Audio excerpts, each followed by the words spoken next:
Hi guys! Today I will show you how to apply and remove eyelash extensions. Charot. Totoo, tuturuan ko kayo. Pero bago yan, mag-like and subscribe muna kayo. Ano pang hinihintay nyo? Like and subscribe na! Si ate ay regular client ko. Pero te, ang tagal niyang bumalik. Akala ko ayaw niya na sa akin. Kaya pala ang tagal niyang bumalik, hanggang ngayon nakakapit pa rin yung eyelash extension sa natural lashes niya. Kaya ngayon, tatanggalin na natin. Una, gagamit tayo ng eyelash extension patch. Okay, close your eyes. Close your eyes! Sunod, mag-a-apply naman tayo ng lash extension remover. Remover? Palagi kong sinasabi sa mga client ko na wag nilang pipilitin tanggalin yung kanilang eyelash extensions. Kasi baka sumama yung kanilang natural lashes. Kapag ayaw na nila ng eyelash extensions, kailangan nila itong ipa-remove sa kanilang lash artist. Or hayaan na lang nilang magtanggalan ng kusa. Kapag tapos na po tayong mag-apply ng lash remover, maghintay lang po tayo ng mga 3 to 5 minutes para tunaw na yung glue bago po natin tanggalin yung lash extensions. Pag tapos na po natin tanggalin yung lash extensions, make sure lang na walang natirang lash remover sa natural lashes. Kasi pag nilash bath po natin yan mamaya, may matitirang mga puti-puti. So, bale, ito yung tinanggal nating lash extensions kay ate. Sunod, magla-lash bath naman tayo.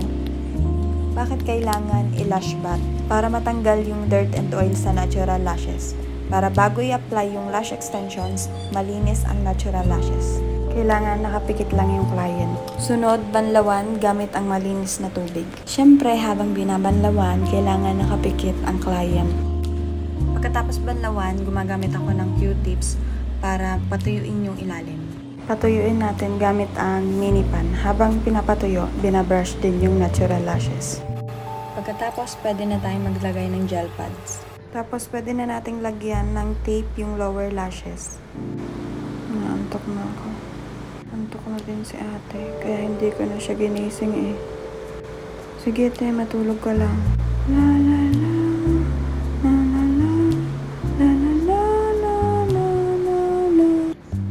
Gusto ko yan yung mga natutulog ang client para hindi malikot lagyan. Okay lang matulog, huwag kayo mahiya.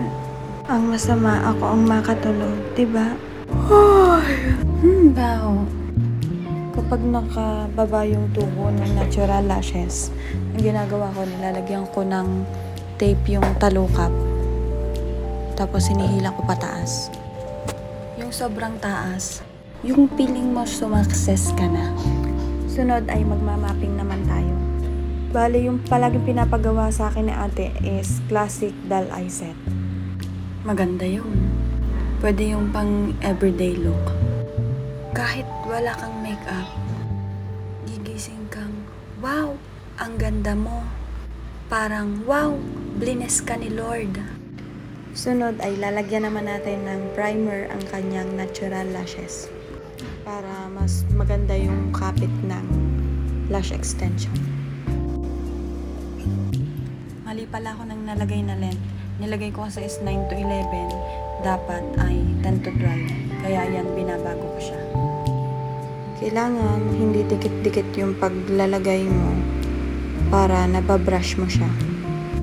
Sa pagdidip ng glue, kailangan tamang amount lang. Hindi makapal.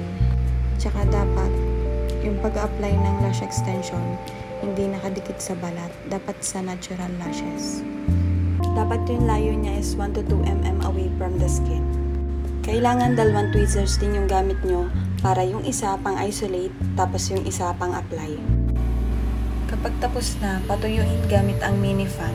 Then, i-brush din natin para i-check kung may mga stickies. Kapag tuyo na, pwede na nating lagyan ng bonder. Yung bonder ay para madaling matuyo yung glue and mas makapit yung eyelash extensions. Kapag nalagyan na ng bonder, kailangan ulit patuyuin. Bago nga pala natin tanggalin yung tape, tsaka yung gel pads, kailangan i-check muna kung may mga nakadikit sa baba. Kapag okay na, pwede na natin tanggalin yung tape and gel pads. Tapos, brushin lang natin. Tapos na, okay na to. Mulat ka na. Kung may mga tanong po kayo about sa eyelash extensions, mag-comment lang po kayo. Pa-like and subscribe na rin po sa aking channel. Thank you for watching!